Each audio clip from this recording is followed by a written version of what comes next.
Good afternoon. It is 1 o'clock from the 104.5 The Zone Studios. I'm Jackson Williams. Titans trimmed the roster to the initial 53 yesterday, and today is waiver claim day, and the practice squad starts to take shape. The team made 4 waiver claims, and those are cornerback Jalen Armour-Davis and defensive end C.J. Ravenel from the Ravens, linebacker Dorian Mousey from the Vikings, and cornerback Samuel Warmack from the Colts. And the initial practice squad signings look like this: defensive tackle Cam Horsley, running backs Jamar Jefferson and Jordan Mims, wide receiver Xavier Restrepo, and safety Kendall Brooks. The Titans cut these players in a corresponding moves as they have cut defensive tackle Timmy Horn, linebacker Curtis Jacob, cornerback Gabe Judy Lally, offensive tackle John Ojukwu, and center Cory Leven. In other NFL news, the Ravens and all-pro safety Kyle Hamilton reached agreement on a historic 4-year extension worth up to $100 million with $82 million guaranteed. It is the largest deal in NFL history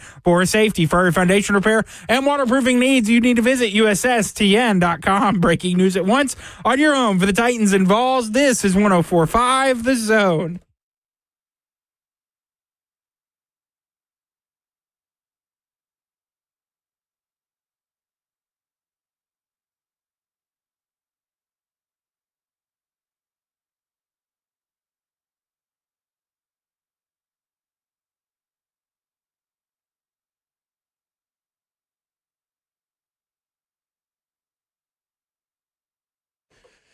Cover 2 with Blaine Bishop and Zach Lyons here on 104.5 The Zone, powered by All Four Seasons Garage Doors. 615-737-1045 is the number. And, of course, we're broadcasting live from the 104.5 The Zone Circa Sports Studio. Kentucky's largest sports book can now be found at Circa Sports at Kentucky Downs. And, Blaine, I got to tell you, I thought we were just going to be cruising. I mean, okay, the Titans signed Shy Tuttle. I know he's a Vols legend, whatever. I know that made Jackson happy and all the Vols fans happy. And they acquired 4 players that you're just kind of like, okay, you know, I get it. Jalen Armour-Davis, a cornerback out of the Ravens.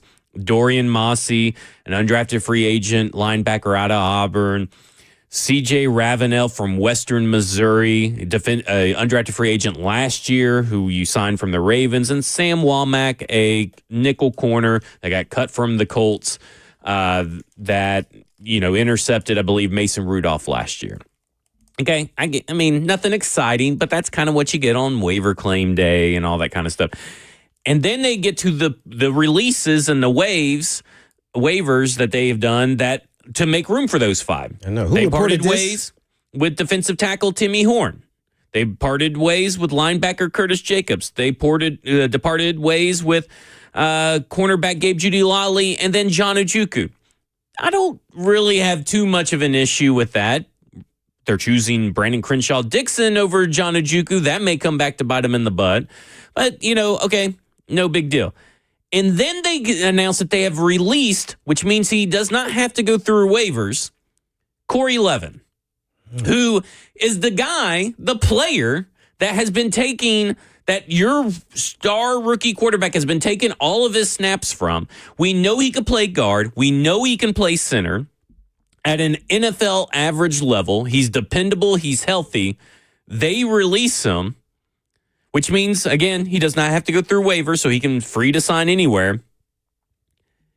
And they're putting their faith in, right now, at least, Lloyd Cushenberry come back from Achilles, who's taken very minimal snaps with their star rookie quarterback. So they got 2 weeks to get that chemistry put together and built up. And then, which none of, by the way, is in a game. Right. None of it's in live game action. And I guess they're going to trust Jackson Slater as the main center backup. Has he taken any snaps? He has taken snaps at center 5 times in his career at Sacramento State. Now, they asked him to play a lot of center in the Senior Bowl to see where he could do, but 5 snaps at center, according to PFF. No, I'm just saying and he has not practice. I maybe 1 or 2, and maybe I missed them. Because you're making calls and everything else with the line. I mean, man, this one, this one surprises me. I'm really Because a little disappointed. this is a they must rosterable have guy. a plan. They have to have a plan. man, guys are going to be looking around in the meeting room going, okay, well, what if Lloyd, after a couple series can't go? Well, where are we going? What are we doing? Well, you're putting the rookie out there. Or Blake Hance, who, by the way, has never played center. He's played all four other spots. I want to believe that they have a plan. But I have to believe that. You have to believe it. And for them to cut him when he started all preseason, man, I would have think, some other teams may be interested in him. I don't know. I mean, are you really that worried if Levin's contract becomes fully guaranteed?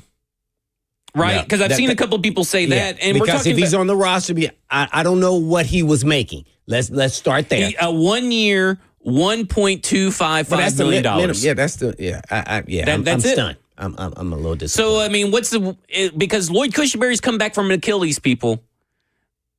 You can't risk hoping that he chooses to come back and sign with you to go on the practice squad.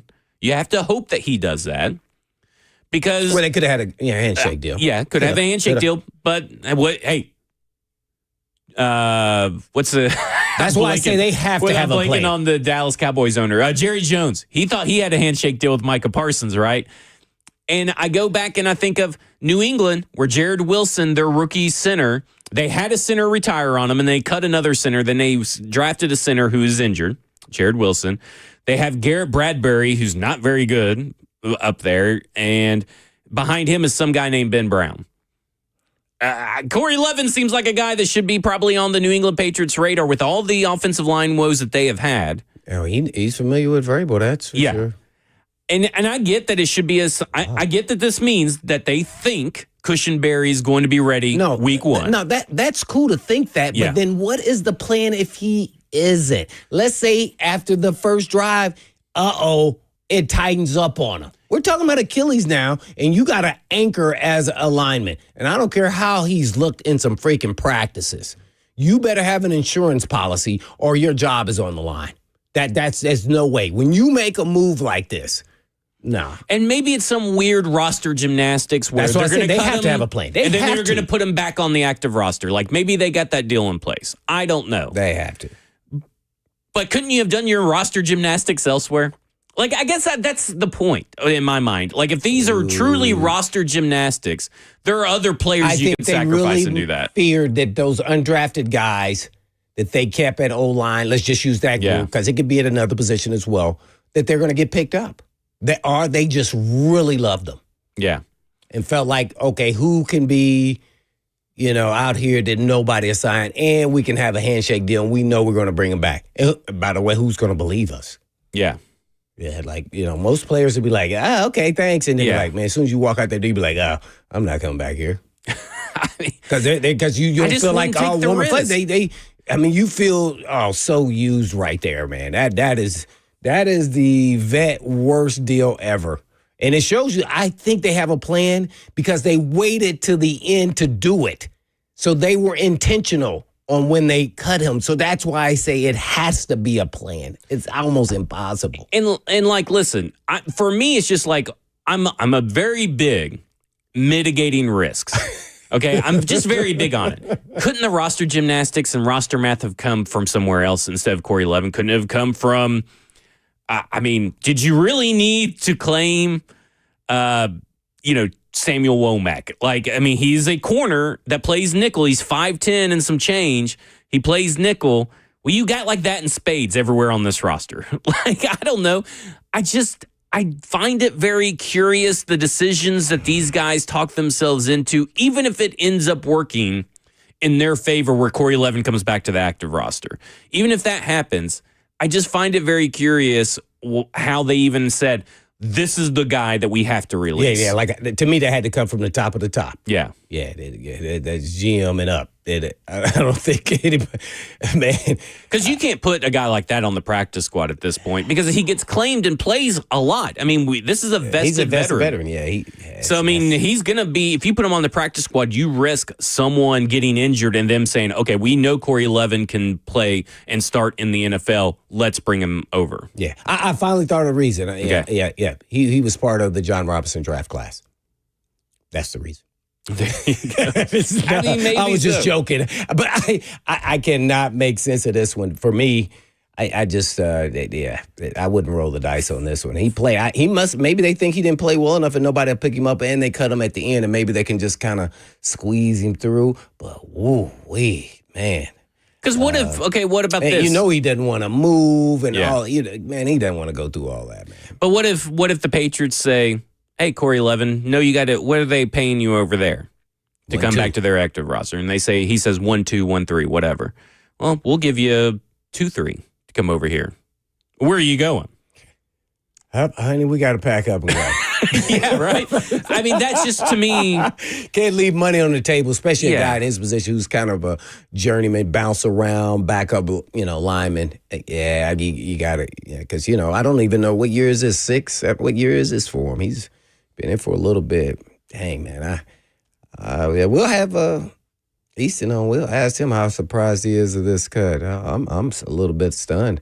Maybe, not being as close to the team like a lot of all the reporters, maybe they kind of knew something was in the Harper there, that this was a possibility. I think having blind faith in general managers doesn't make sense to me.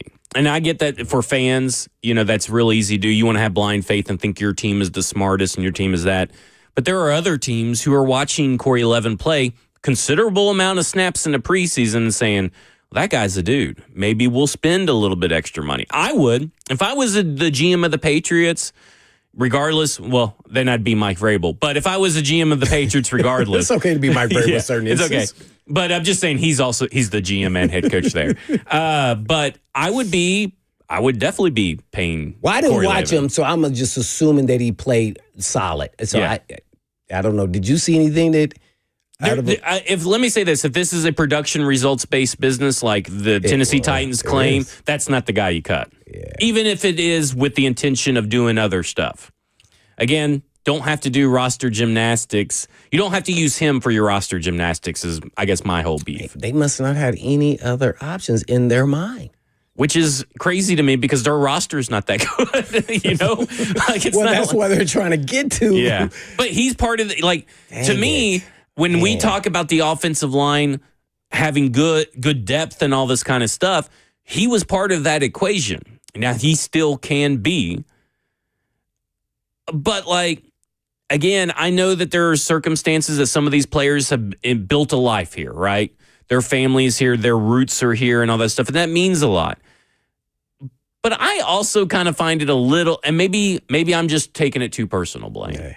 Well, I find it a little disrespectful for the guy that's put in all the work that he's put in this offseason, that he's the guy you use in this situation. Yeah, Scoop said he's in year 9. Yeah, no, it is personal, but you must understand you have to learn early in your career that this is just business, whether it's for you or against you, whether you like their decision or not, especially being a veteran. So he must know why this happened. And whether you like it or not, you just got to keep it moving. And you got to feel like, hey, I did enough on film, whether it's here or somewhere else, I'll be somewhere else. But, man, you talking about using for motivation and everything else, boy, I would be a little perturbed. I'd be like, oh, I thought you was about to bring me in and tell me that I was probably going to start this week.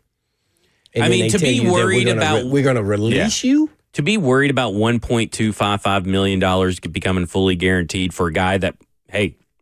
It's Lloyd Cushenberry and an Achilles can lead to other injuries, can lead to re-injury. You just never know. And to do that just seems like petty. And then maybe petty is not the right word because I don't think it was with ill intent. But when you're talking about crunching numbers and using and worried about paying $1.255 million over the course of the year, that just seems like chump change. Well, did they sign him to the practice squad already? People are saying that it's likely that he gets signed. Oh. I have not seen anything that says he has been signed. By, people in the industry, right? And now also it's like a guy, we talk about earning your spot on the roster. This is a guy who's kind of earned it over the course of the year that keeps getting this shaft by the team. I don't know. You can't take it personal. I know. But I know in your decision process after this. Yeah. Not, you use it as motivation. You just got to put it in a different box. Yeah. It just sucks. I hate it for him. A guy that's literally earned it. We talk about this all the time. Guys earning roster spots. I got chill bumps when I said, "What? There's no way." Yeah. You guys said, I said, "What?" Oh, I'm thoroughly disappointed right here. Yeah. Man. If Man, this was a tough one here. I mean, man, I don't care what happened. This is true. What happened? And this comes from Valtoria and F&M Bank Chat on Twitch, Twitter, YouTube, Facebook Live. Leven got cut because Jackson chose him for the Hive. Oh! I did pick the Leven Hive yesterday. You did. It's his fault. It's Jackson's fault. That's 2 cuts. You're 0 for 2 in the Hive. Oh, You're basically becoming the Ron Slade jersey. Traylon Burks was my first ever draft crush. God, you're not helping yourself any, Jackson. I'm just going to keep incriminating myself. Yeah. Wait, right here, this guy says Easton said he isn't going anywhere. Well, I think that means that they're hoping to put him on the practice squad or something. Right. That's why I said they have to have a plan. Again, I just feel like there could have been another player. Like, did you really need to I don't know. Okay, maybe because they trust him. Maybe. They thought, okay, he will do what he says he's going to do. He's going to go on the practice squad, and we know we're going to get him. Maybe. He's not going to fleece us and go somewhere Let's take advantage of his kindness. Take it personal like Zach would do. Take it personal like, nope, I'm going over here for another $1 million. I would. You screwed me. Hey, money's money. If I can get over there, because you probably got an opportunity to another go. $1 million.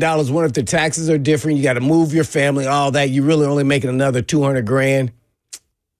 Nah. Yeah, 200 grand's a little bit different. $1 million. Well, I mean, okay, so everybody keeps saying that Terry McCormick said Leven is on the practice squad. It's expected to join the practice squad. Right. That does not mean he's on the practice squad. That does not mean he's signed. Expected does not mean is or did or has. So there you go. All right, when we come back, we'll talk more about the undrafted, or I guess the waiver claims that they did make and all that kind of stuff, because we got some interesting names out here, and maybe I have to give props to Auburn a little bit, but this is Cover 2 with Blaine Bishop and Zach Lyons here on 104.5 The Zone.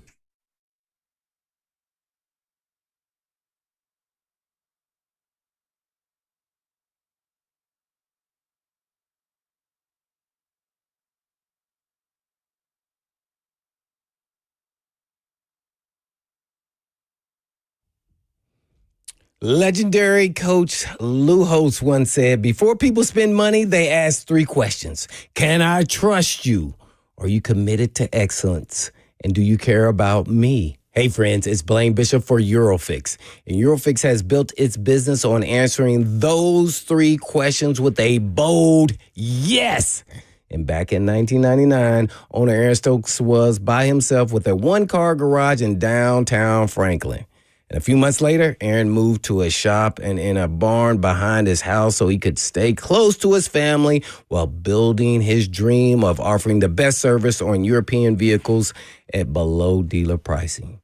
Fast forward to today, that barn's now long gone, and Eurofix is thriving with 5 locations: Nashville, Franklin, Belmead, Murfreesboro, and Mount Juliet, with more to come.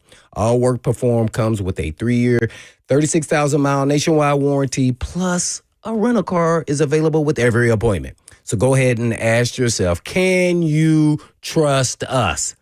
Do we care? Are we committed to excellence? And I think you'll say yes when you see how we treat you. So call or book today at myeurofix.com. And as always, that's myeurofix.com.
Cover 2 with Blaine Bishop and Zach Lyons here on 105 The Zone, powered by All Four Seasons Garage Door. 615-737-1045 is the number.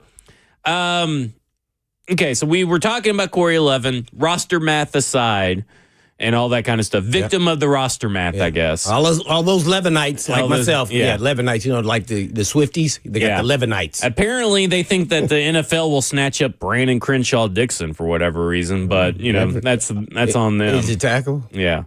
Whatever. Whatever. Tackles are highly valued these days, as we know. I figured good ones were more valued.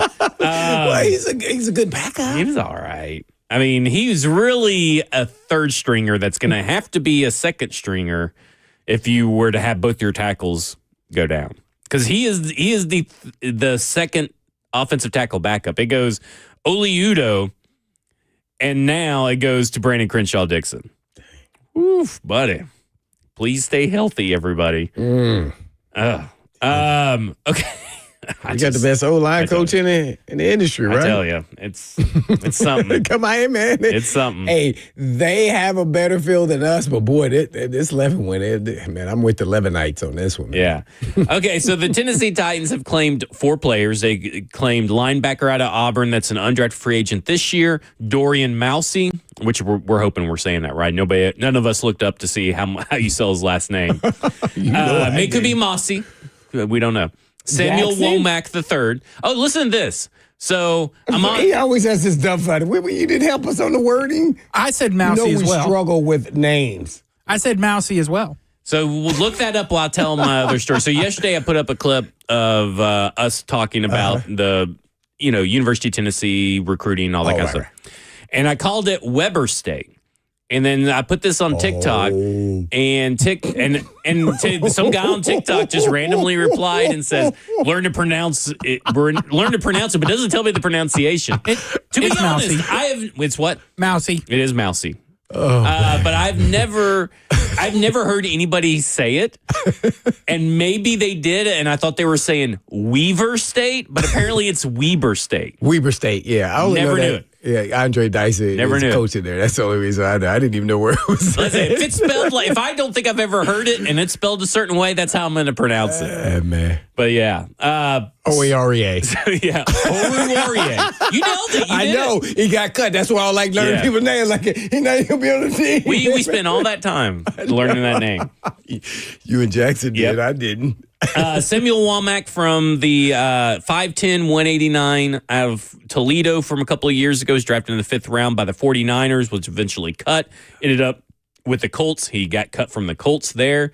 Jalen Armour Davis, who is out of Alabama. Horrible injury history. I think he's had 4 stints on IR so far in his for all different stuff. I don't know what all the stuff is. I'll have to look it up. Oh, please don't be. But he's had 4 stints in IR stints in 3 years. So there you go. There, 6'1", 197 cornerback. Oh my! So he's 6'1", 197. He was drafted in 2022 out of Alabama in the 4th round. I don't remember this guy. Yeah, I don't either. Like if someone, that's the thing. Someone had to tell me. I'm like, who? He played for Alabama? I don't recognize that name at all. Oh, wow. And oh my. It's like one of those names. And he didn't play a lot till his final year, but I don't even remember him his final year making some kind of big impact over there. Oh, wow. But 4 IR stints in 3 years. Now, he's fast, 4.39 speed back in 2022. And like I said, drafted in the 4th round, he comes over from the Baltimore Ravens. He had a 70. He's about average length. He's not short, but he's about average length for a corner. But he's 6'1", 197. And then the last one was C.J. Ravenel out of Missouri Western State. He was an undrafted free agent last year who spent all of his time on the practice squad with Baltimore last year. And he had... over the course of the last 2 preseasons, 2024 and 2025, he's had 11 total pressures. He's listed as a right outside linebacker, but he has versatility to go inside and outside. He's really more of a... What's his size? 6'4"? He's 6'5". 6'5". So this says he's 6'5" and 240. That is not correct. This is PFF, by the way. That is not correct. He's 6'5" and 300. Oh, okay. I was going to say, this guy can't play inside outside if he's... I think when they put, for whatever reason, PFF has him as... check us and quit, get off your phone. So when it lists him as a right outside linebacker, but I believe he puts his hands in the dirt. And I think if he's 300, he's a D tackle. Yeah. I mean, they have him lined up over the B gap on 78% of his, or 78 of his snaps. That's D tackle. That's D tackle. And he's on the outside or over the tackle on just 13 in the preseason. So PFF has this wrong. Oh, see. Now, I asked Bert, and Bert said now he could put his hands in the dirt on the outside as a defensive end, kind of like Daquan Jones kind of guy. Or which he inside, weighs like if it's 285 or something like that. Yeah, I think. And so at the end of the day, I mean, do we got his true size there, Jackson? We've looked at it all morning. It varies. 6'5". We've seen some people say it says he's 240. So this says 240. That's not correct. There's a big difference, 240 and 300. Yeah, there is.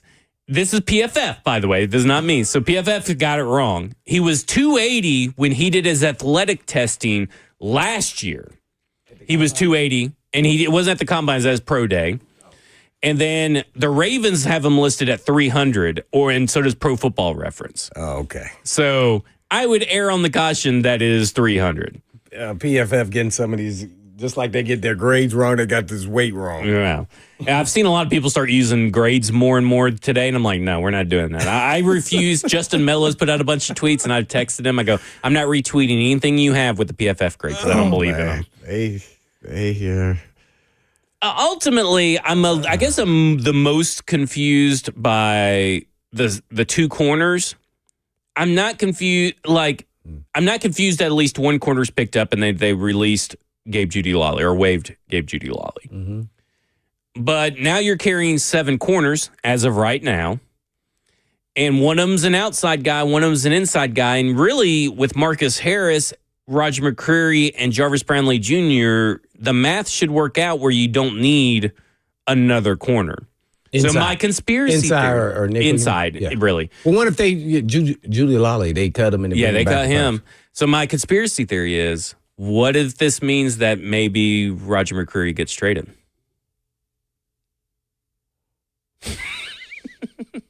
That is not my theory. I don't like that theory. I don't like it either, but I do wonder if that's what that means. Yeah, I would not be surprised. Yeah, I would be thinking extension for Roger McCreary, but maybe they're thinking, we'll get a little bit of trade bait. Oh man, who is the backup? The Womack guy? Who are you putting in there? I guess they would start Sam Womack, I guess, or Marcus Harris in the slot. I don't know. No, don't theorize. They have not practiced there. I know. So you can't say they're going to put Harris Marcus has there. Well, I didn't see him in practice there in the slot very much at all. He played outside. But he did. Oh, no. The not a lot and did is too. Yeah. But that's the thing. The guy he didn't play any in the regular season, in the preseason. None. Are you sure? The guy they drafted? Yeah, he played outside the whole entire time. He did play outside the whole time. Yeah, I thought they would use him inside, but they never did. They never did in preseason. So I don't know. I don't understand carrying 7 corners, and I don't understand bringing in Sam Womack. I definitely want him to get some corners, so I'm cool. I don't know about the nickel. It tells us something. Maybe Brownlee in the slot than Harrison Snead outside. Right. Now that makes more sense, but yeah. And then Sam Womack backs him up if they trade Roger McCreary. I don't know. I just find this very peculiar to go 7. And listen, this is not the final 53, right? This is the initial 53. So all this can change in a couple of days with more cuts or tryouts or workouts, because maybe they're waiting for to bring in Julius Brents or Juju Brents. Right. I thought from the Colts, right? He went to the Dolphins. I was like, why did he went to the Dolphins. That's right. I'm like, why did they even pick him up? They didn't pick him up. Yeah. No. They let the Dolphins have him. So I'm a little perplexed on this. Now, I will say this. You guys help me. I don't have a long history of memory going back.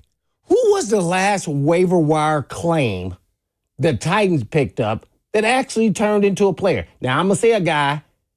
I don't remember if he's a waiver claim. I want to say he was. LeGarrette Blunt, the running back. Well, they cut him. He was an undrafted. He was a waiver claim for somebody else. Yeah, he ended up being the waiver claim for somebody else. All right, no, but Tampa Bay, I believe, was the waiver claim. I can't remember a guy. That's why I'm saying I don't. So here's what I'm getting at. Ali Gay was probably the last. Ali Gay, Julius Wood, Mike Brown, maybe. Right. So and I'm glad that's why I'm going through this section. I don't know if they claimed him. I know they claimed Ali Gay and Julius Wood. But I don't know if you'd count those as to what you're trying to allude to, I guess. Right. I'm alluding to most of these guys won't have impacts on this team. Yeah. Or on most teams. Unless something happens drastically as far as an injury. So, with us kind of, you theorizing about, okay, what may happen. Maybe they're looking down the road for depth if they lose McCreary in free agency. Maybe. His contract is up. So they say we have to start working on a plan now. This guy's a solid player. We like him. We may not need him now. We may need him next year. Let's, put him on our roster, let him work in our scheme and system, and then, things happen. Or if we eventually, maybe we trade. I don't know if we like what we're doing. Maybe we're in a position where we should trade because maybe we're not winning games like we want to.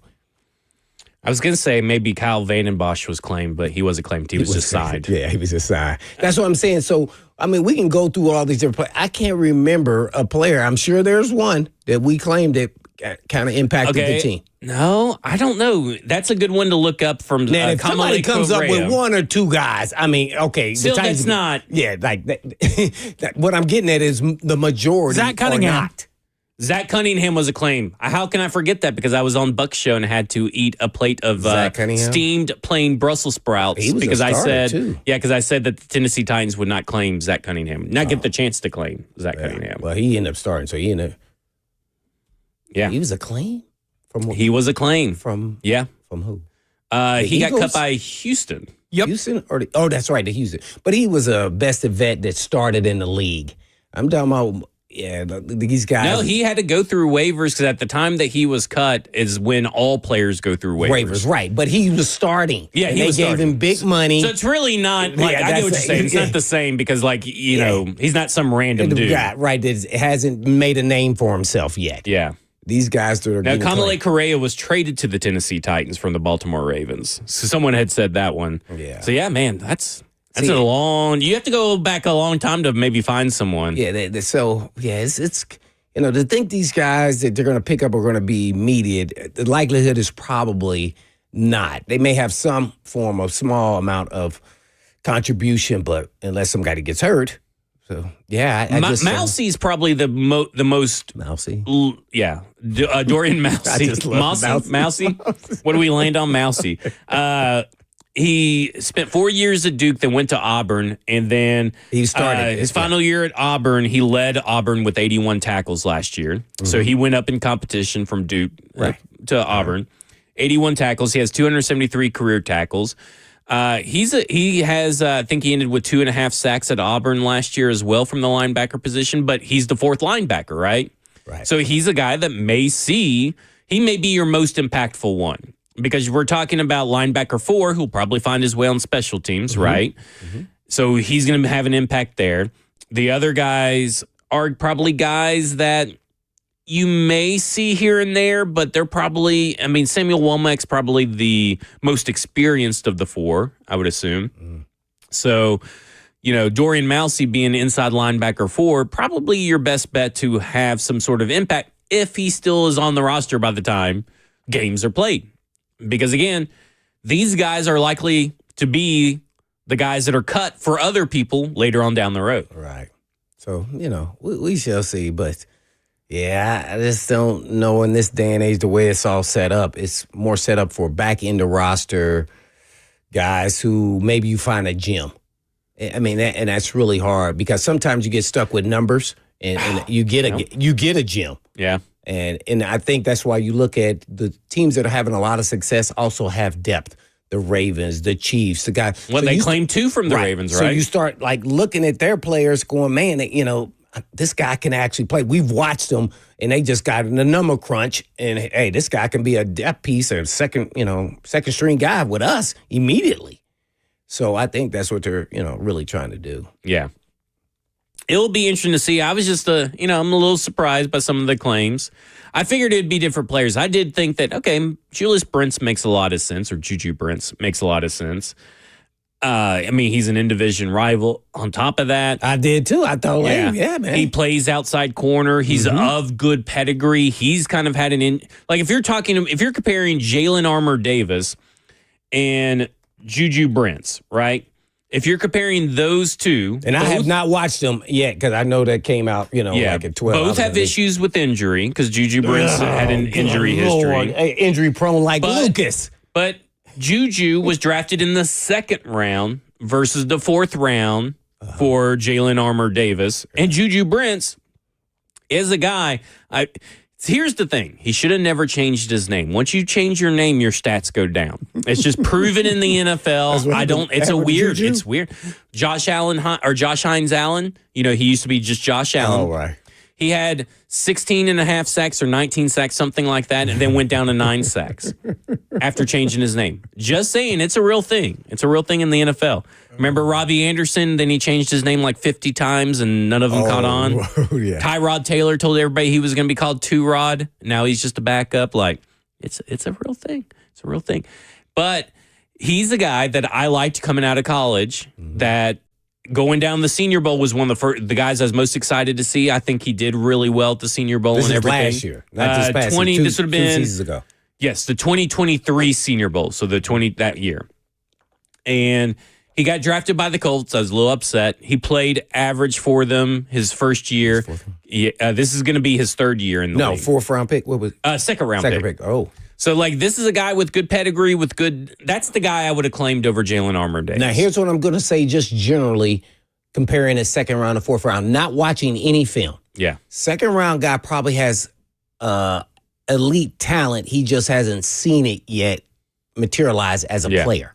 The 4th round guy probably has tapped into probably the top of tier of his athleticism, but probably is a better football player. Now, this is the conflict of interest where you say which player will be the better player in our scheme, in our system. The better football player. And, oh, by the way, the guy who has all the measurables and the 2nd round guy, does he play 4-3 or does he play 4-5? He ran on the clock watch 4-3, but when you go watch him play, he plays at 4-5. Why did that 4-6 receiver run right by him multiple times? And Jalen Armour-Davis has played with Denard. This is how you get things wrong when you're a scout. It's just hard. It's unpredictable. So they could be the same player, to be honest, and one is just more preference for your scheme or system that they're a better fit and end up being a better player. So it's always, kind of interesting to look at that. And he probably got the bump from playing under Denard Wilson, Jalen Armour-Davis over Juju Brents. Right. Yeah. Whether that's right or not. Yeah. Again, familiarity with 4 stints on the IR. Yeah, I don't like that. In 3 years. We'll talk more about the Tennessee Titans when we come back. This is Cover 2 with Blaine Bishop and Zach Lyons here on 104.5 The Zone.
Cover 2 with Blaine Bishop and Zach Lyons here on 104.5 The Zone, powered by All Four Seasons Garage Door. 615-737-1045 is the number.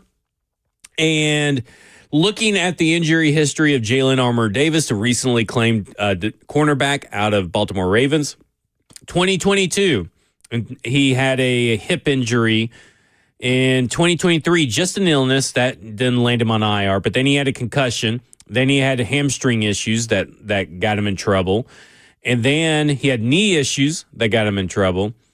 And then he had hamstring issues that got him in trouble. And now he had these 2 hamstring injuries, week 4, week 8. And then knee injury week 9 and week 10 of last year. And then week 16 and week 17 had a hamstring, and 18 hamstring injury. So he was the connectors. He was there when Denard Wilson was there? Yeah, so he was there when Denard Wilson was there. So there is a connection. He got placed in 2023 with a concussion on IR, but that was week 17. So, I mean, they just were getting a roster spot out of it because they knew he probably wouldn't be back. In 2024, he was placed on IR at the beginning, like I said, with a hamstring. He came back and then was placed on IR, designated to return with a knee issue, came back, and then he was placed on IR with another hamstring issue all last year. So those 3 stints, or those 3 of the 4 stints on IR actually all came last year in 2024. So there you go. Yeah, that speaks volume. Now, this is the hardest part for a coach, when you trust a player and he has all the ability, but he's not available. But you say, oh, no, those are minor. Yeah. Well, guess what? Minor keeps adding up is major. And sometimes you got to say, maybe this is not the time for us to take a flyer on. Now, if your expectations are for him to be, a deep depth piece, and maybe he can hold up, that way, and we're not asking him to be maybe pushing to try to start. Right. Maybe then you look at it a little bit differently. Maybe you're letting him get healthy, get acclimated, get his feet underneath him. Maybe you believe in your medical staff over the Ravens' medical staff. Right. I mean... Or was he barely got nicked up and he tried to keep playing through it, and that made it worse? So was his mental toughness really the reason why he really got injured? And that could be true. But then you talking about hamstring, knee, and what do I always say about corners? What are they? They're explosive. They rely on their hamstring and knees because of speed and explosiveness. It's all about speed and agility. So that would just scare me. Now, if it was his shoulder, I'd be like, oh man, sign him. Kind of sounds a little bit like L'Jarius Sneed's issues, to be honest. Be honest with you, I'd be like, oh man. So maybe they thinking they could just split the games in half, and they'll get half for. Well, maybe they're going to use his good leg if L'Jarius Sneed goes down and attach it.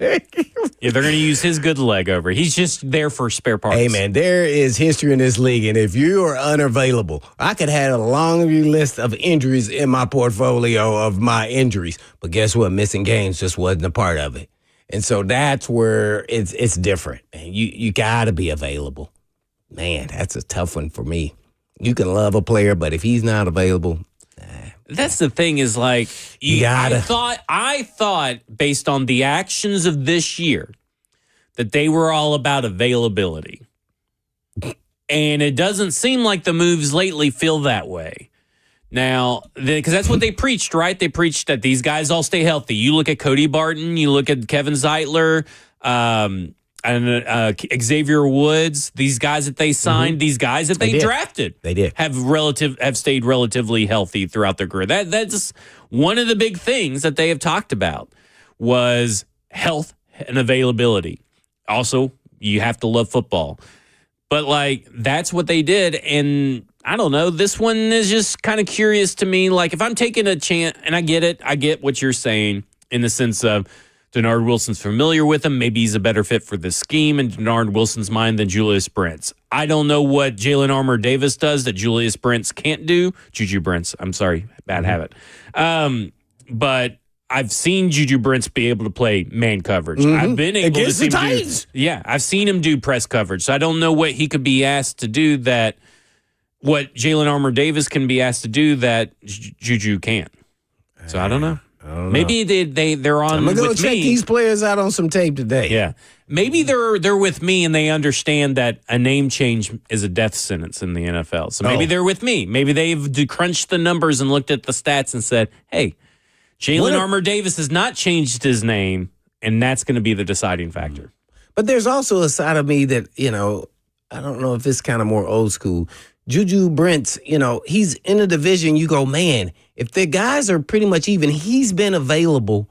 He also brings the caveat, he's been in the Colts locker room. Yeah. He knows what they think about our team, and maybe he can give us some tidbits on some little things that maybe we just don't know what they think. When they played us last year, the 2 times with Wilson there. That's why I just say last year. Yeah. So, there's something about that works in your favor. You do get that with Sam Womack, who's coming over from the Colts. So you do get that from him, but I don't know if I was having to choose between. Listen, I would not expect much from Juju Brents, right? He's obviously a second-round pick already getting cut. Now, sources say that, hey, Lou Anarumo likes to put his corners on an island, so maybe he can't handle that. No. Okay, so maybe that's the reason he got cut. And obviously injury history too. But I look at Jalen Armour-Davis and I'm like, I just think that Juju Brents is better. And he's better than Gabe Jeudy-Lally. And I don't know really. Is he better than Baker? I don't think so. Oh, okay. I mean, Baker got cut last year for Juju Brents. Mm-hmm. But now a year later, Juju Brents is gone. But I really liked what we've seen from Darryl Baker Jr. Oh, no, he's been so I don't think so. But I don't know. I mean, I don't think Jalen Armour-Davis is. I'm very interested to see. Who is this ass did the wide receiver from Ravenwood make the team? Oh, that is Emmett Jones, I believe. Stop this. Yeah, he's wide receiver too. He definitely made. Did you see his 100-yard day? Yeah, he had a good down day. that sideline. Man, he looked fast. I've seen a couple people. Right, yeah, there you go. I've seen a couple of people say that, running back still on the radar where they're putting right now, their intentions are to put Jordan Mims and Jamar Jefferson on the practice squad. Remember, you can elevate 2 times before you have to put someone on the active roster. Tyjae Spears is gone for 4 games, so 2 plus 2 from each of those guys equals 4. So I don't think they're going to sign one to the active roster unless one becomes a big one of a big importance becomes available. Gotcha. Zach, based on preseason showing, because I liked what I saw from Jamar Jefferson, would you want him to be elevated or Jordan Mims if you had to pick between the two? I would probably go Jordan Mims because I feel like he's a little bit better of an all-around running back. But I do like what Jamar Jefferson brings as far as an explosive element in the passing game. So, I mean, I would be okay with either. I'd maybe do one week, the one the next, and just alternate until Tyjae Spears is back. And they may be fine with Julius Chestnut, Khalil Mullins, and not activate a running back. And that would be fine, too. I could totally understand that. But I think your insurance policy is on the practice squad, not anywhere else. When we come back, we're going to talk a little bit about Cam Ward because I've been crunching some numbers. You've been watching some film. This offensive line is going to play such an important part in Cam Ward. And I want to talk about what this offensive line, if it were just a little bit better than last year, what that would have meant for the Titans last year and what it would mean for 2025. This is Cover 2 with Blaine Bishop and Zach Lyons here on 104.5 The Zone.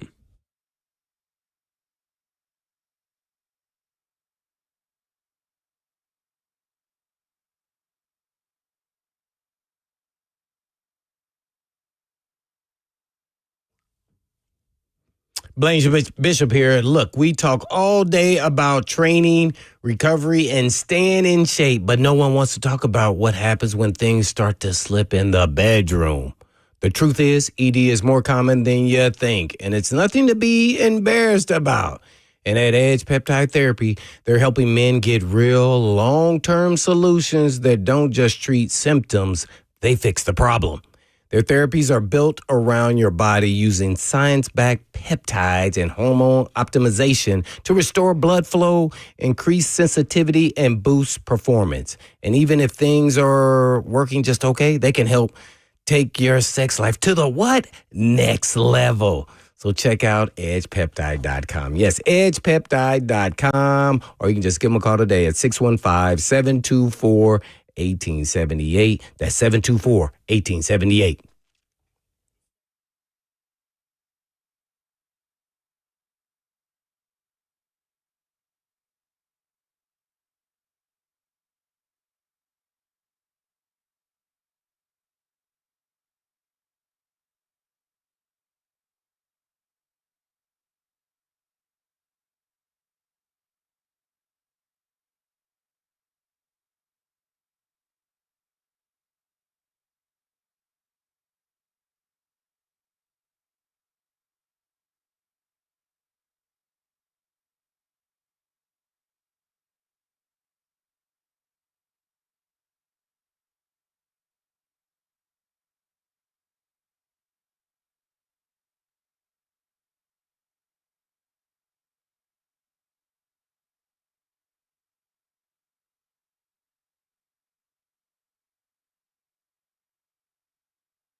Cover 2 with Blaine Bishop and Zach Lyons here on 104.5 The Zone, powered by All Four Seasons Garage Door. 615-737-1045 is the number. And, I mean, Cam Ward. Wait. Before we start on the Cam Ward, Prochet is on the practice squad. Okay, Prochet is on the practice squad. That is an is. Terry McCormick, right? Yeah. At least that's what I said. That is an is, not an expected. Yes. So he is on the practice squad. So they are playing the game, the Titans, on guys that are filtering through, especially veterans, which is, I think, is what they're going to do with Leven. Just funny that they picked Leven.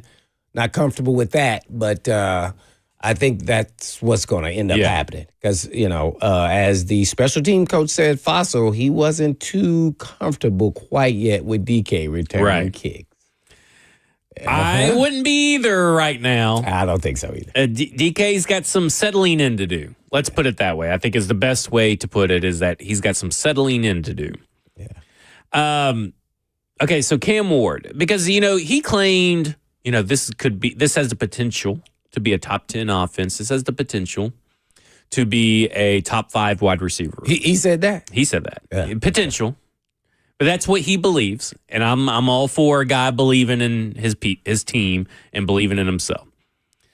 And I do think that Cam Ward did suffer from a few drop passes, but I do think that his preseason box score is better, is not as good as what maybe his performance could have been.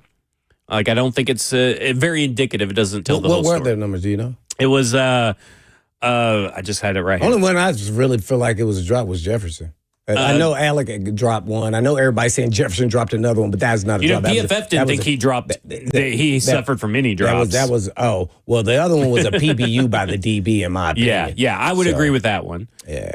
Alec Alamaner dropped one, didn't he? Or was that at practice? Thought he dropped No, he dropped one, I think, in the game. And I thought he could have got a touchdown on that one play where he caught it and he kind of went down like right there. The last score time. Yeah. I thought I'm still waiting for this physicality, this physical wide receiver that we've seen on tape show up in the NFL. Thought he could have. But he was 52.6 completion percentage. 52.6. 10 of 19 for 145 yards. So we're talking about probably one or two more passes. That took the 52. Let's say two more passes on that, so it would have been 12 of 19. So 2 more drops. So that would have put him at what percentage? That would have been 12 and 19 would have been 63%. Yeah, so that's more respectable. That's and about a lot more that's yards, where he's been over his career, too, by the way. Right. Around that number, 61, 2, 3, yeah. So that, and to be honest, that is roughly also, by the way, that would have added what? That Van Jefferson pass was probably 20 or 30 yards. So there's more yards. Your yards per attempt would be up as well.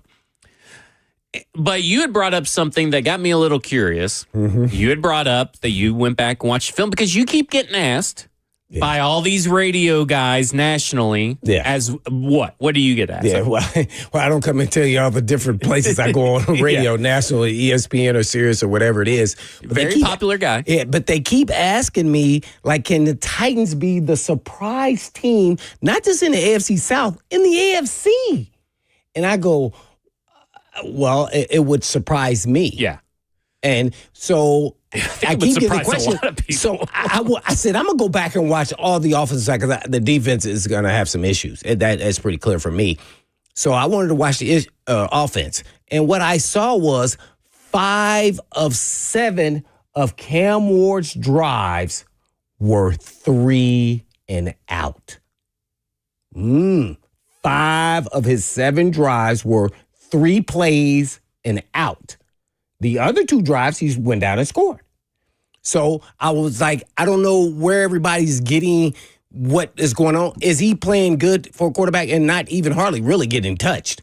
Yes, but I don't know where they see that all of a sudden now the Titans are going to be this playoff contending type team like everybody's talking about. I don't see that. So not unless the offensive line plays, superb and the receivers step up, and that means young receivers as well, and start making plays for them. I don't see that. I see a quarterback that shows that he's a veteran. He's been in this league, a young veteran, and he's probably, going to win 6-7 games and hopefully be competitive. But those 3 and outs really concern me because you can see Cam at some point is probably not happy, going to be happy with that. And then does that then force him to force things? And will that make him try to make plays that aren't there? See, so these are the, and oh, by the way, that was also against number 2s. 2s and 3s. 2s and 3s, not first team teams on defense. So I'm just interested to see how this all evolves. I'm not saying it can't happen, but I don't see that. And that does make a difference. There wasn't a lot of success, but his drives, he did have success. He did. Looks now, so good. Was it because the way they opened up the offense and let him throw the ball around the yard? I don't know. A little bit more running on this last scoring drive in the last game. So I don't know why that happened, but that's exactly what happened. So, maybe they just kind of took the chains off and said, we're just going to do what we do and started calling plays. But it was really weird kind of seeing that.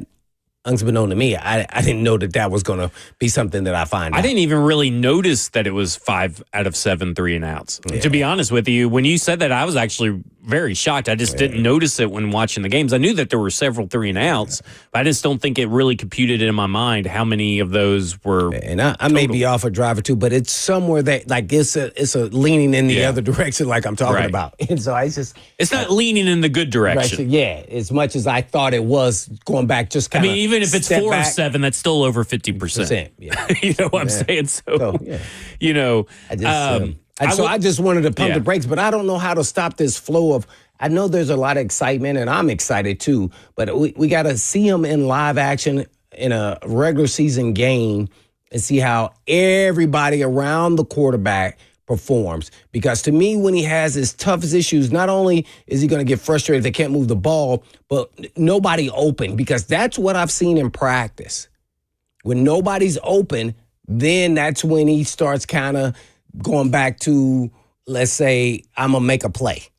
And I think that's where it becomes dangerous. And there are times at practice, even watching him, that's what's happening when he's trying to force. When the pressure's there. Yeah. And it's a little concerning. And what's even more concerning is I don't think our defense is a top 15 defense. Yeah. I just don't see it. It is. I hope they are. Yeah. And I'm talking about surprises, that would be a surprise. Now, if Snead plays, that could help at least a little bit. Yeah. But teams have been able to run the football against them.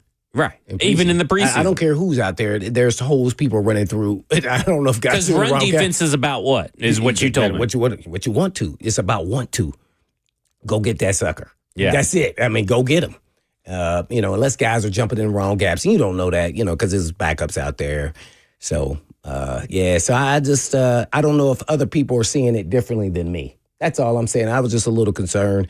Because it made me go back and watch tape. Well, it does make you wonder, where are you getting this information? Because I don't think anybody in this market is preaching. No, Tennessee Titans are going to be a surprise team in the AFC besides fans. Right. Well, I mean you know what I'm saying? I don't think any of us. I mean, they're going to be a surprise playoff team. Right. I think what people are doing is taking the outliers of C.J. Stroud and Jaden Daniels and trying to turn that into the norm in the NFL, and that's not the case in the NFL. Yeah. By and large, history has told us those 2 instances, even though they happened in back-to-back seasons, are outliers. Yeah, those are outliers. Yeah. I hope the Titans are. No, I really do. But man, I'm not seeing that. Yeah. And then I go over to, because everybody's like, well, you could just find a quarterback like Brock Purdy. Well, it's been Tom Brady than Brock Purdy. That's a very long time for that kind of stuff to happen. It's hard. So for me, it's like trying to bank on these outliers makes no sense. And I get that, here you go right here. The real Mike Jones says, why not us? Well, it's because your team kind of is bad in a lot of key areas. Well, now I get the mindset, not only from the fans, but also the players. They got to think like that. But us being objective watching them, I hope it is. I've said that, but I just don't know if we're going to get there. If you want to build up expectations like that, I think that's probably something that's going to be for next season. But I sure hope I'm wrong. I really do. Well, and you talk about, a lot of people say, well, what about worst to first and all that kind of stuff? Well, I mean, That has happened in the league. That happens, but I don't think it's going to happen technically this year because it's becoming more and more apparent that you're first. There's a clear divide between the haves and the have-nots right now. And because I'm looking at this, do you think the New York Giants are going to beat out the Philadelphia Eagles, Commanders, and Cowboys to be first? Do you think the Chicago Bears, who probably have the best chance out of all the teams that I'm going to name, are going to overcome the Lions, the Vikings, and the Packers? Do you think that the Saints are I'm not even going to finish it. Not even going to finish it. 49ers, who have had injury issues, are going to overcome the Seahawks and the Rams? The Raiders, the Chiefs, the Chargers, and the Broncos? The Titans, maybe over the Texans and Colts and Jaguars, but I'm not betting on that. I mean, that is still a hard division to play, and division games are crazy. And then you got the rest of their schedule. The Browns aren't going to be a surprise team, and the Patriots are likely not to be a surprise team, barring like a Josh Allen injury. So, yeah, worst to first, sure, maybe that happens a lot. But I don't know. I mean, I would never say it's not off the table just because you're in the AFC South. Let's say the Texans' offensive line adjustments, new coordinator, offensive coordinator, doesn't work out. Yeah. That could possibly happen. And they're a middle-of-the-road team as far as record. All right, now, the Colts don't ever figure out their quarterback. That happens. The Jaguars just continue to be the Jaguars under their first-year head coach. And then where does that leave? The Titans. Yeah. See, there is a spot, like if they elevate and Ward elevates them, to me, it has to be the offense. It has to be Ward. And it has to be those young wide receivers elevating and him helping them elevate and do some things that we haven't seen yet. A lot of people will say this season lives and dies by Cam Ward. Totally agree. It really lives and dies by that offensive line. That offensive line has to keep him upright and as much as possible. When we come back, we're going to talk to Easton Freeze of A to Z Sports about all the roster moves, about Cam Ward and the national perspective and all that kind of stuff. We'll also get to Jim as well. This is Cover 2 with Blaine Bishop and Zach Lyons here on 104.5 The Zone.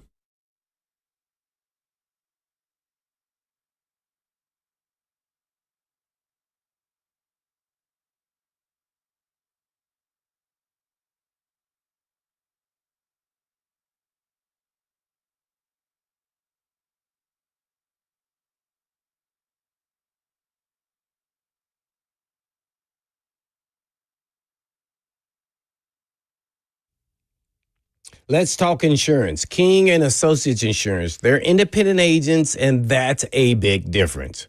But it goes beyond just having multiple companies to shop. Weeding out the non-competitive companies, keeping great relationships with the biggest and best, along with bundling. But unfortunately, life happens, and they get it. So here's a true story about my friend and coworker that switched from a previous independent agent and got better coverage on his home and its contents and even his automobiles. Flawless communication, a true champion in his corner after his 16-year-old daughter's accident, and they saved him thousands. And thousands from an independent agent who was overcharging him for years. So you can make the switch and save the same, if not more. But don't make the switch because he did or switch because you should. As a business, family, or individual, make the switch to King and Associates and Insurance because it's the right thing to do. And I'm sure you'll be good with use of this extra dough that you put in your pocket. So just give them a call, 615-321-8121. That's 321-8121. That's tkinginsurance.com.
Cover 2 with Blaine Bishop and Zach Lyons here on 104.5 The Zone, powered by All Four Seasons Garage Door. 615-737-1045 is the number. The Titans signed to the practice squad so far. Kendall Brooks, Cam Horsley, Jamar Jefferson, Mason Kinsey, Isaiah Rakes, Xavier Estrepo, and Andrew Rupchich. They signed to the practice squad with an exception, which I'm still trying to figure out what that means. Ali Gay and Jordan Mims. They signed to the practice squad these veterans, Amani Oruwariye, James Prochet II, Trevor Simeon, and Carlos Watkins. And they signed to the practice squad with the international rule, Thomas Odukoya. All right, first we're going to go to Jim. Jim, you're on with Blaine and Zach. Hello, how y'all doing? Doing good. How are you? Good. Fine, thanks. I'm falling back to the conversation y'all had about the 5 3-and-out drives. You hear in conversations that the play calling for the preseason games is to take a look at certain plays. They want to see how certain people are performing at. And my question is, of those drives, don't you think that most of those plays were just to see how guys are playing, not to see whether or not Cam can put forward a great drive? And then when he did finally put together a great drive, maybe that's when they were doing the play calls. What do you think? What do you think about that, Blaine? Yeah, I think that could be part of it because that is a good thought on that. But also, what was a little more concerning is that it was against backups and third-string teams, guys. So regardless, execution in the national football, there is a gap between the first and second team. So I just didn't like it, regardless if however you call them the plays, to be honest, with the kind of resources and money they put in the offensive line and now with the receivers and now with the number 1 pick, Cam Ward, I thought I didn't even know it was going to be that way, but that's how it came out. So I was expecting not to be 3-and-out. Like that was glaring. That shows that maybe they just weren't ready to start the game. I have no idea, but yeah, I'm being a former player, I'm never going to make excuses for play. It's just you got to get it done. You got to find a way. I don't care who's against. There you go. Well, we're going to go to Easton Freeze of A to Z Sports, covers Tennessee Titans. And Easton, the Tennessee Titans made a lot of cuts, a lot of roster moves. And we'll start off talking about Cory Leven first, the most notable cut. Now, obviously, maybe he's expected to be back on the practice squad, is how Terry McCormick put it. He has not, obviously, has not been put on there yet. He is a vested veteran, so he does not have to go through waivers. With Cory Leven, why was he chosen as the victim, the sacrificial lamb for the roster math? I don't know the exact reason. I would just say it has to do with his history with the franchise, his willingness and ability, because he's a vested veteran, to choose where he goes. And we see teams across the league do this kind of thing with guys that they know and trust, taking advantage of the fact that they can let vested veterans kind of hop off the roster for a minute with a handshake deal to come back at a certain time so that they can protect younger players from waivers. And it's very clear that they are very worried about Brandon Crenshaw-Dixon in particular. I am too. I'm worried that he may play. I'm worried that he may actually play if someone goes down with injury. So I'm worried too. I would bet that he is not on the active roster by game day. But listen, they've impressed with him, and he's, they certainly want him on the team. I think they want him on the practice squad. And the way that the tackle, it's a desert in terms of tackles in the entire league. And we've seen teams trade 20, 35, 7th-round picks for guys you've never heard of and are almost certainly terrible at football the past couple of days. It's because everybody wants tackles, and they're afraid that they'd lose Crenshaw-Dixon if they put him on waivers yet. So do you think that they were worried that Blake Hance would not do that, and that's why they chose Cory Leven over Blake Hance? Because Cory Leven is clearly the more valuable player than Blake Hance and has been proven that he can actually be a viable starter in the NFL, where Blake Hance has yet to prove that. Well, so remind me off the top of my head, because I'm not looking at it. Hance is vested, correct? Yes. Yeah, so I don't know. Again, Hance is new here.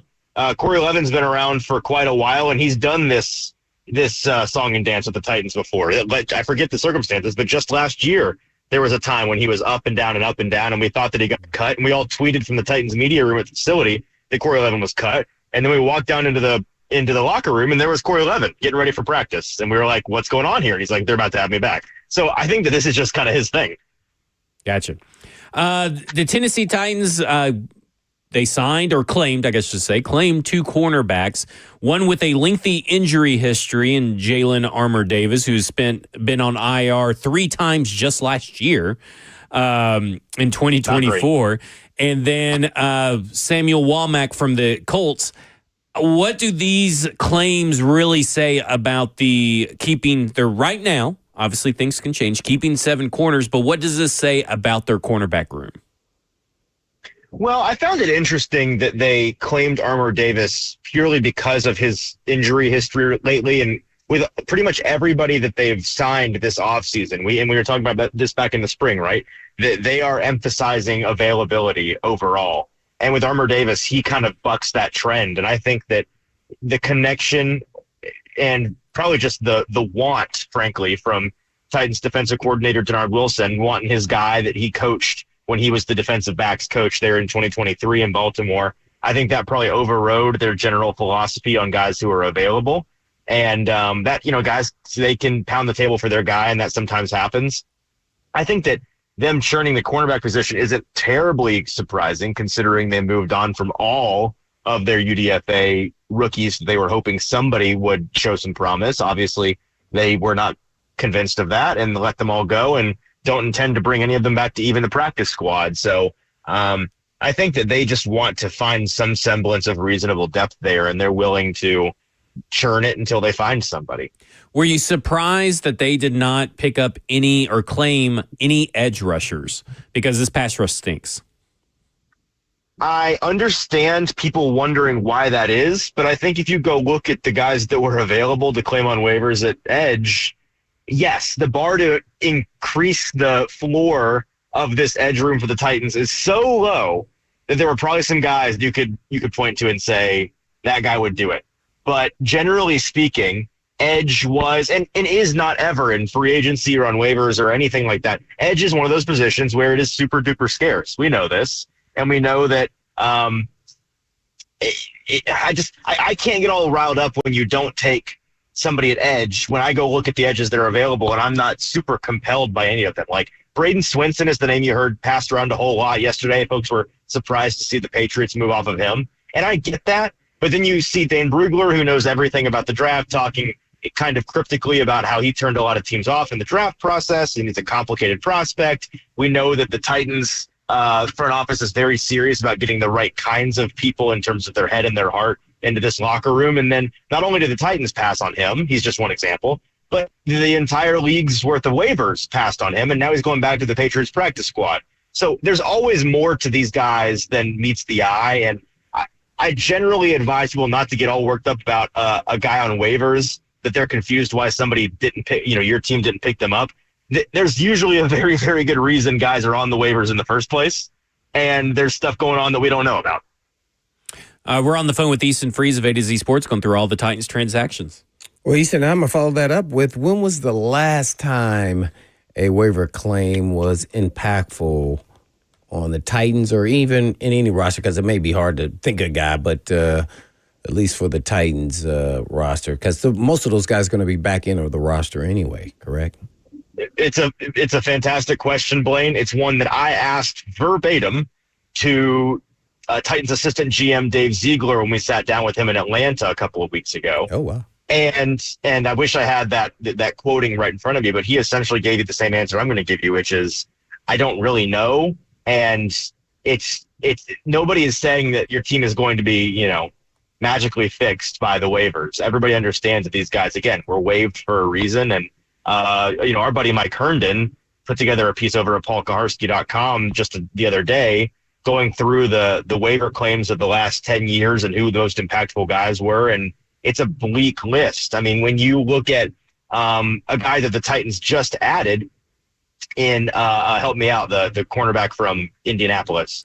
Sam Womack. Mm-hmm. Sam Womack, he's somebody that the Colts claimed last year, and he ended up playing for them a lot more than was expected because of injuries. And he acquitted himself well enough to get claimed again this year. But when you look at him, and he was a quote-unquote impactful waiver claim, In, I think, 8 or 9 starts, he allowed something like 400 yards and 4 touchdowns and a 61% completion percentage when thrown his direction. So that's the kind of bin that you're shopping in there. Now, for the Titans, the back end of their roster is so bad that these guys do increase the floor of their roster, but it's marginally. I have the answer. Darrell Baker Jr. was claimed off waivers. Okay. So he was a waiver claim at the same time that Julius Wood and the day later of Julius Wood and Ali Gay, but he was a waiver claim. So he became a third, but so very rare. It's about as good as it gets right there, right? Mm-hmm. I mean, you're not getting much better than that. Okay. Well, Easton, you wrote an article with Easton Freeze or AZ about, surprise team with the most wins could be the Tennessee Titans. I don't know if that's how you phrased it, but that's what it alluded to. What makes you think that the Titans will be one of those surprise teams? Correct me if I'm wrong. Are you alluding to the surprise division winners article that I wrote a couple of months ago? No, I'm talking about something you just wrote just not too long ago, right? Surprise teams that have to win some games this year. The Titans. I'm assuming it was the Titans. Somebody may have written that at A to Z Sports. It wasn't me. Oh, okay. I'm not okay, what are your thoughts? Do you think there will be a surprise team? I thought it was you, but it was A to Z. But, gotcha. Do you think there'll be a surprise team? Short answer, no. I think that they could surprise. If we're talking about like their win total, which I forget if it's 4.5 or 5.5 right now. I would take the over because I do think that Cam Ward is going to be good enough of a buoy to get them to a place that they didn't get to last year in terms of competency. I think year 2 in Callahan's system is going to be an increase in the floor. And my overarching point in terms of the win total is that I think people underestimate just how hard it is to win only 3 games or only 4 games or, God forbid, 2 games in the NFL. We see a lot of really crappy teams, like objectively bad football teams, win 5 and 6 and 7 football games every year because somebody has to win these games. You have to be a unique combination of very bad and very unlucky to lose that many games like the Titans did last year. I'm not saying that the Titans just got unlucky last year and that's why they won 3 games. I'm saying they were a very bad football team and got uniquely unlucky in 1-score games to win only 3 games. So I think that you can almost, be marginally better than last year and still win 2 or 3 or 4 more games than you did because that's just the way the NFL works. All right, with this one you did right there. Now I did get confused there, but when will we finally accept that the team will live or die basically by Cam Ward? Is that what you said so much? I did say that. I said that today. Mm-hmm. And that's in reference to the quarterback situation because they added Trevor Siemian to their practice squad. They're sticking with Brandon Allen, at least for now, as the backup. You don't have to say for now. We know they're sticking with Brandon Allen as the backup because Brian Callahan just loves him for some weird reason. Toxic relationship. I would join Zach in betting on him being around for the long haul this year. And I understand that people disagree with the team fundamentally on this, which is fine. We can disagree and we can talk about why we disagree about whether or not they should or shouldn't have a good backup or maybe shouldn't have a developmental backup that has maybe some future down the road. Those are all conversations we can have, but I don't get why people are still confused about, like, at this point, the team is telling you what they want to do. They're telling you what they think, so folks should listen to them, right?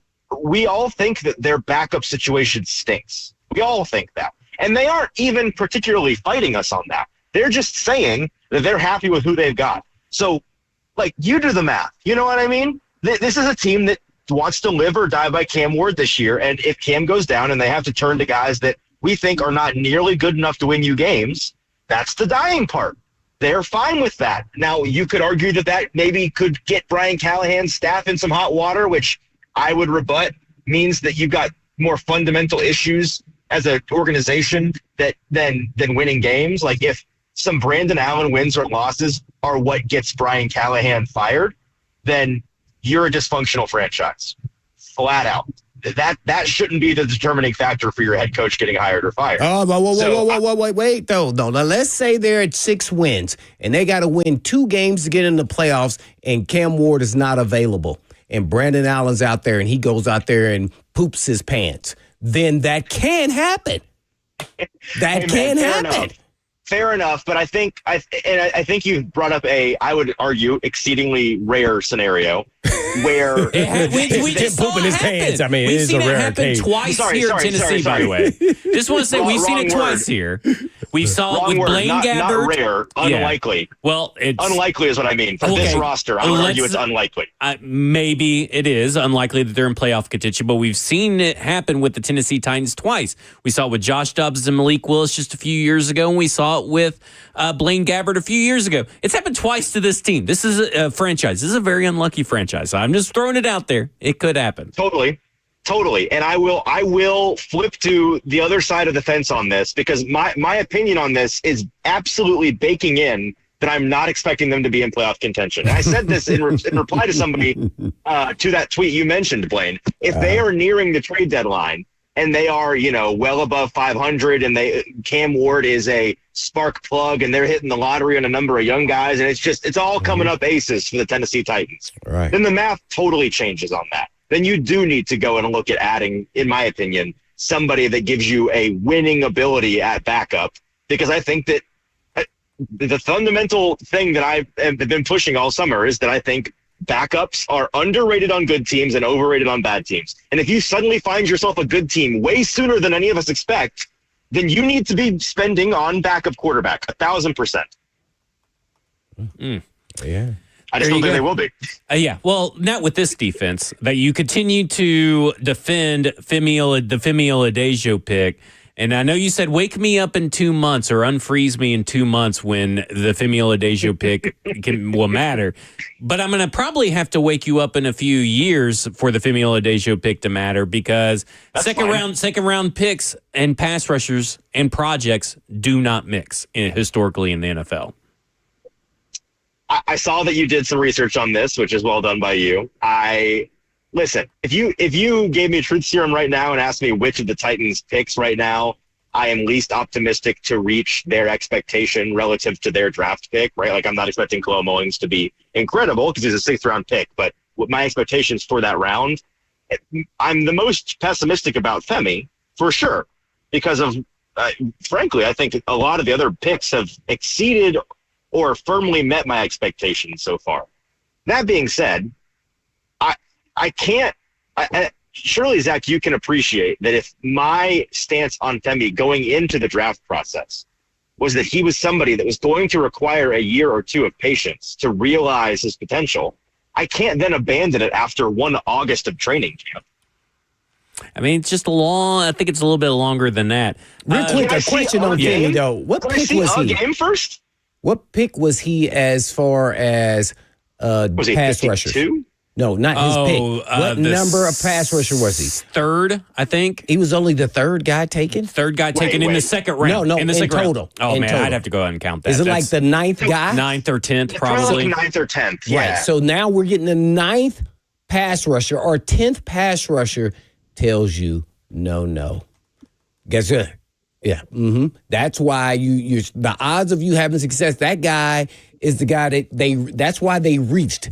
See, because that shows you they valued position in this draft than players' talents, because he couldn't have been the highest player on their board. So I think that's where they had a little bit of flaw. I like Femi and all, and I hope he does develop. But you got the 9th best pass rusher in the draft with the 52nd pick. See, can't do it. I hear you. I don't think it's. Listen, he was 9th. So right there. Zach's right that edge rushers are. I mean, we know this. Edge rushers are really hard to find outside of the first round, like real impact edge rushers. Yep. And so, am I going to be shocked if Femi doesn't work out in the NFL? No, I won't. I mean, I'm not shocked if any draft pick doesn't work out in the NFL for the most part. That's the nature of the draft. It's a lottery system. But I do think that he's the kind of prospect that, if we're being fair to him and his profile and what at least I thought his profile was going in, then we're not coming to any kind of conclusion before he's played in an NFL game. No, I agree with that. No, give him a fair shot, but it's going to be a longer haul than we really want. Zach wants to put him 6 feet in the ground. I know Zach does. I mean, I use logic and foresight. The just real quick, would you rather have had Isaac Tesla or Femi Oladejo? Isaac Tesla. Whoever you said after Isaac Tesla, I was going to say Isaac Tesla. There you go. That's all you need to say, because I know that sure the Tennessee Titans are probably wishing, man, we probably could have got them in the third round. Well, some of them. There you go.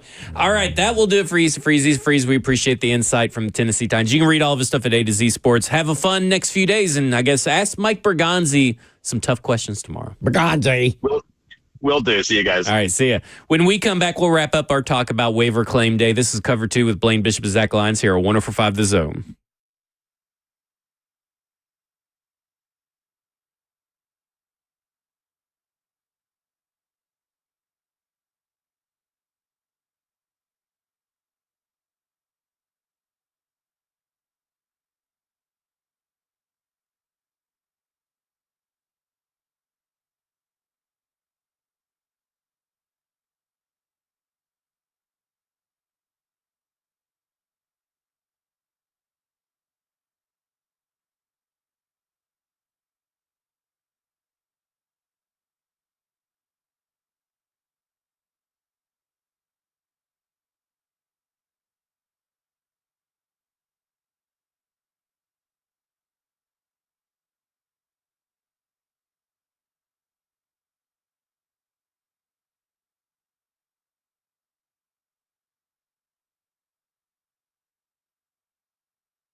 I was about to say Cam Ward. Cover 2 with Blaine Bishop and Zach Lyons here. 104.5 The Zone, powered by Cam. All Four Seasons Garage Door. 615-737-1045 is the number.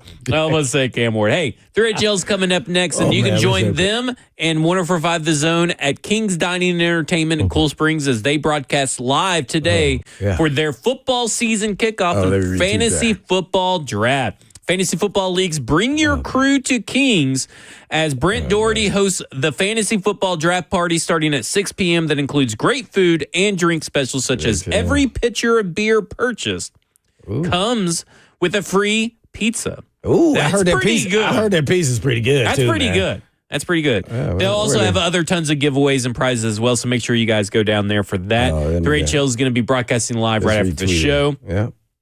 King's Dine, They're going to have Coach Mack on and Todd Furman. Yep. Today. We were talking about Brandon Allen and all that with Easton Freeze of A to Z Sports. And I've come to the realization, Blaine, that with this whole Brandon Allen backup quarterback situation, I've ran the gamut of the 5 stages of grief. I have gone through denial. Can't believe that they're doing this. Well, this can't be right. I cannot believe it. I've gone to bargaining. Okay, let's go find another quarterback. Surely there's going to be another quarterback out there. I've gone to anger. I've been very angry that Brandon Allen is the backup quarterback. I've been depressed because I watched the preseason games. It made me depressed. But now, Gunner Helm. Yeah, Gunner Helm.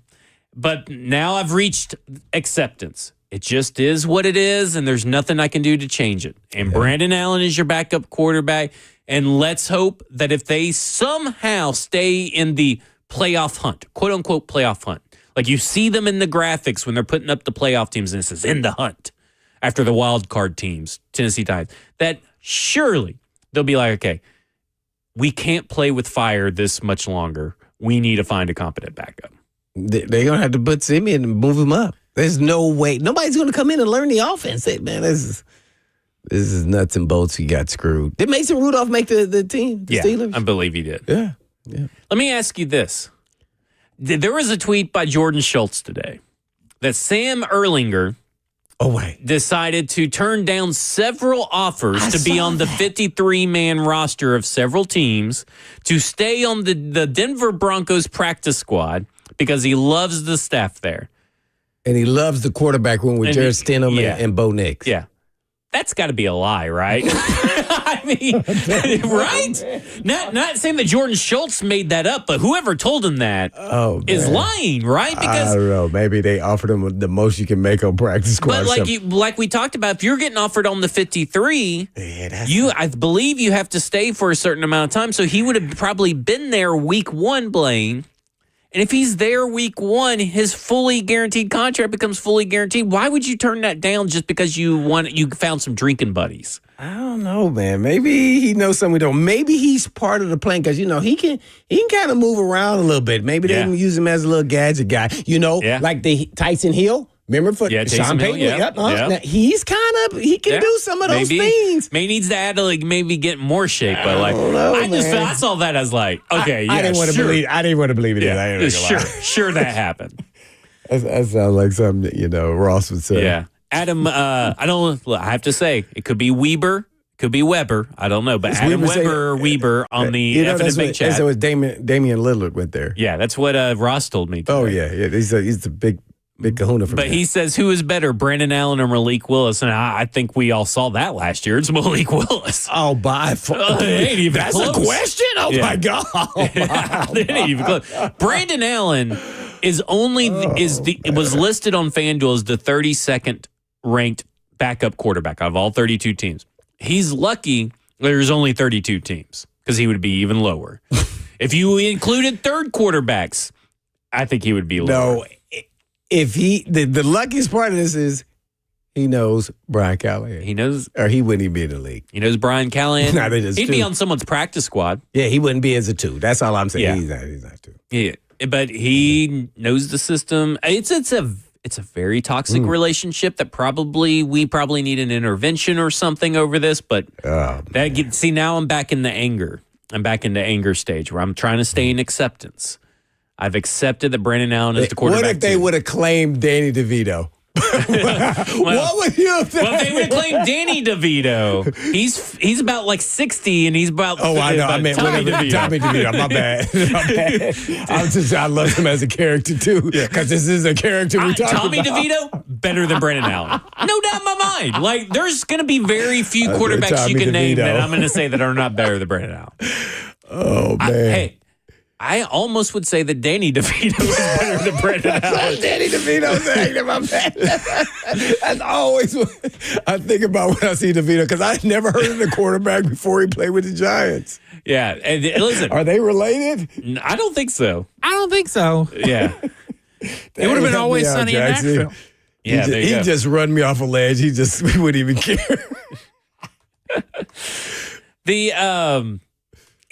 There's not going to be a lot. He goes, well, I did, Stoney. I did already say that Danny DeVito is probably better than Brandon Allen.